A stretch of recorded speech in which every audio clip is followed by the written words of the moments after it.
My family laughed at my hard times. Success brought them knocking. The silence before the storm. My family laughed at the soldier who came home with nothing. They forgot, soldiers don't stay down. My name is Knight Mary. I served 8 years in the United States Army. I survived 2 combat deployments, a roadside explosion that killed 3 of my closest soldiers, and 18 months of physical rehabilitation that rewired everything I thought I knew about pain, patience, and the human will to survive. None of that, not one single moment of it, prepared me for the betrayal of my own blood. This is not a story about war. This is a story about what happens after. I enlisted at 19 because my family had no money and I had too much fire for a town that punished ambition. I wanted to serve. I wanted to build something real.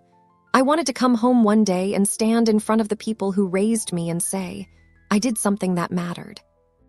And I did.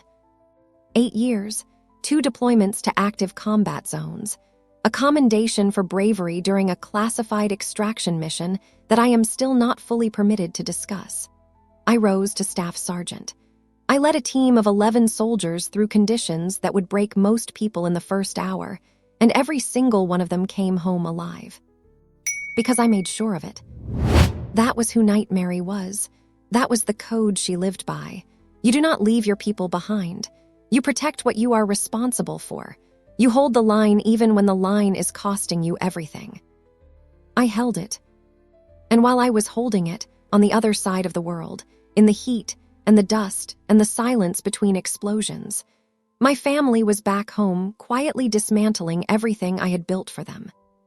The IED hit on a Tuesday evening, on a road we had traveled a dozen times, at dusk when the light plays tricks and distances become unreliable. I lost 3 soldiers in the first 4 seconds. I lost partial hearing in my left ear permanently. I lost 6 months of memory in fragments that came back slowly, painfully, and never completely. I also lost the version of myself that believed, somewhere deep and stubbornly, that the people who loved you would show up when it counted. I came home 8 months later. I stood in baggage claim in my uniform, carrying a duffel bag, and using a cane I had not yet made peace with, and I waited. 45 minutes. I watched other soldiers get rushed by crying families, kids running across the terminal floor, signs with names written in thick marker. I watched it all and I waited. Nobody came. I took a taxi to my Aunt Claudette's house, the house I had grown up in, the house I had been sending money home to every single month for 6 years, military allotment, directly deposited, never missed once. The house I had been told, in letters and phone calls and promises made on holidays, was waiting for me. The locks had been changed. My cousin Devin answered the door. He looked me up and down, uniform, cane, duffel bag, and said with the specific casualness of someone reciting a line they had rehearsed, "Oh, we didn't really think you were coming back here." I asked about my belongings. I asked about the money I had wired home for 6 years. I asked about my grandmother's gold jewelry, the pieces she had left specifically for me, which I had placed in Aunt Claudette's hands myself before I deployed, and asked her to keep safe. Aunt Claudette appeared behind Devin. She had the look of a woman who had prepared for this conversation and was irritated it had arrived anyway. "Mary, you were gone for years. Life doesn't pause. We had expenses. The savings gone, spent gradually, deliberately, on things that had nothing to do with me. The jewelry sold. 2 years ago, Aunt Claudette said, like the timeline was supposed to make it more acceptable. My room, converted into storage for Devin's DJ equipment. I stood on that porch in my United States Army uniform, decorated staff sergeant, combat veteran, a woman who had kept 11 soldiers alive in conditions most people cannot imagine, and I understood with absolute clarity what had just happened. I had been ambushed. Not in a desert, not by an enemy wearing a uniform. By family. I did not cry, I did not argue. I had been trained to assess, adapt, and move. So I picked up my duffel bag, I turned around, and I walked back to that taxi. Devin called after me, something about not being dramatic, something about understanding their perspective. I did not turn around. Soldiers know when a position is not worth holding. The mission had changed. It was time to find new ground.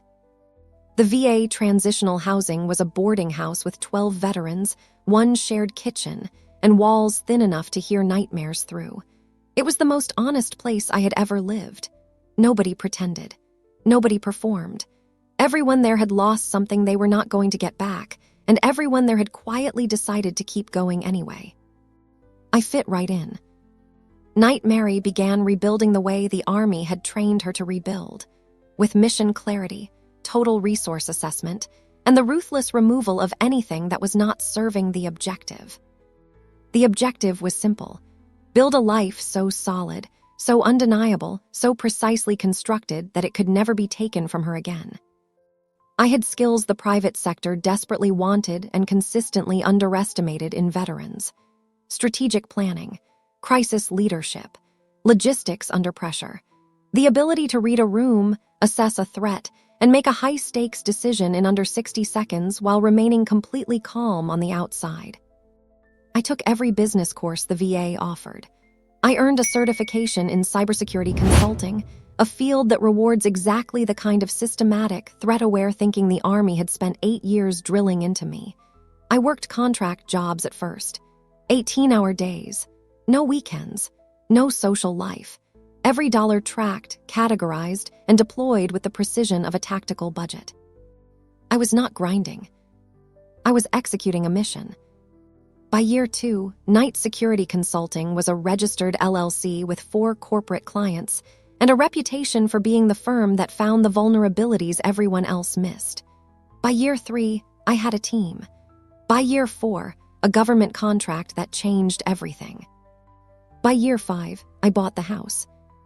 4 bedrooms, a wraparound porch, a yard with an oak tree that had been growing for 40 years before I arrived and would keep growing long after. I paid a significant down payment in cash. I stood in the empty living room on the day of closing with the key in my hand, and I allowed myself exactly 10 minutes to feel everything: the parking lot, the changed locks, Devon's face, the duffel bag, the taxi, all of it, and then I put it away. Soldiers process, then they move forward. I had built something that was entirely, completely, legally, and permanently mine. Nobody was ever taking it from me again. They found out the way people like that always find out, through someone else's conversation. At a gathering they attended, and I did not, through the second-hand transmission of information about a life they had no part in building. Knight Mary has a company. Knight Mary has a government contract. Knight Mary bought a house. The calls started within the week. Aunt Claudette first. "Baby, I have been meaning to reach out. You know how life gets busy. Family is everything, and I just want you to know I always prayed for you." Warm, smooth, entirely fictional. Devon next. "Cuz, I heard you're doing big things. We should connect. I've got some business ideas and with your background." He didn't finish the sentence. He didn't need to. The request was already fully formed inside it. Then distant cousins. Then people I had not spoken to in years. Then names I barely recognized, emerging from the past like they had been waiting in a hallway for the door to open. I was polite, measured. I gave them nothing. But they were not satisfied with nothing. They arrived on a Saturday morning in October, unannounced, all 3 of them: Aunt Claudette, Devon, and a cousin named Rissa who had sent me a laughing emoji on a post about my hardship and apparently had no memory of it. I saw the car from my office window. I recognized it immediately. I did not panic. I did not scramble. I set down my coffee, straightened my jacket, and walked to the front door with the calm of a woman who had been in far more dangerous situations and had always known exactly what to do. I opened the door before they knocked. Aunt Claudette smiled like she was arriving at a reunion. "Mary, look at this house. Baby, we are so proud of you." I let them in. I sat them in the living room. I sat across from them, and I waited with the patience of someone who has done long surveillance and knows exactly what is coming. It took 9 minutes. 9 minutes before Aunt Claudette's voice shifted into that particular soft register, the one designed to sound like love but is actually leverage. She talked about family. She talked about forgiveness. She talked about how Rissa was struggling and Devin had a business opportunity, and wouldn't it be something if the family could all rise together? I listened to every word. And then I said, quietly and without any emotion whatsoever, I remember standing on your porch in my uniform with a cane. I remember what you said about the jewelry. I remember the locks. The room went absolutely still. I don't carry anger about it, I continued. But I want to be very precise with you right now. Everything in this house, every client, every contract, every dollar I built alone. And I protect what I build the same way I was trained to protect everything else, with full attention and zero hesitation. I stood up. I'm going to ask you to leave now, not with hostility, just with clarity. Aunt Claudette opened her mouth. I'm not negotiating, I said. This is not a discussion, this is a boundary. They left. I stood on my porch and I watched their car disappear down the street. The oak tree was gold in the October light. The morning was cold and clean and entirely mine. I went inside and I called my attorney. I drafted a formal letter of no contact. I forwarded it to all three of them by end of day, certified mail, return receipt requested, because Night Mary had learned something the hard way that she would never forget. Document everything, protect everything, and when someone shows you who they are, believe them every single time. I am telling you this story because someone needs to hear it today. Maybe you are in the parking lot right now. Maybe you are in the boarding house. Maybe you are on the porch watching a door close in your face while you are still wearing the proof of everything you have sacrificed. Hear me when I say this. That is not the end of your story. That is the beginning. The people who laugh at your struggle are counting on you to stay defeated. They are counting on your pain to be permanent. They are counting on you to need them badly enough, long enough, that when you finally rise, you'll let them attach themselves to what you built just to avoid the loneliness of success. Do not let them. Build in silence. Protect your peace like a perimeter.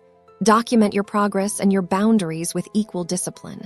And when they come knocking, because they will always come knocking, you answer that door with your head level, your voice calm, and your attorney already on speed dial. You are not obligated to forgive people into your future. You are not required to share what you built with people who bet against you. You are allowed to love someone from a permanent and protective distance. Night Mary learned that lesson in the hardest school there is. Now she teaches it from a house she owns, a company she built, and a porch she stands on every morning alone, peaceful, and completely free. If this story hit something real inside you, share it. Someone in your circle is sleeping in their version of that truck right now. Someone is standing at a door that just got closed in their face. Someone needs to know that the silence of building is not failure, it is strategy. Share this story. Tag someone who is still in their rebuilding season and needs to know it leads somewhere. And if you are Night Mary, if you have lived any version of this story, drop one word in the comments. Soldier. Because that is what you are. And soldiers always find their way home. Night Mary built in silence, protected with precision, standing in peace.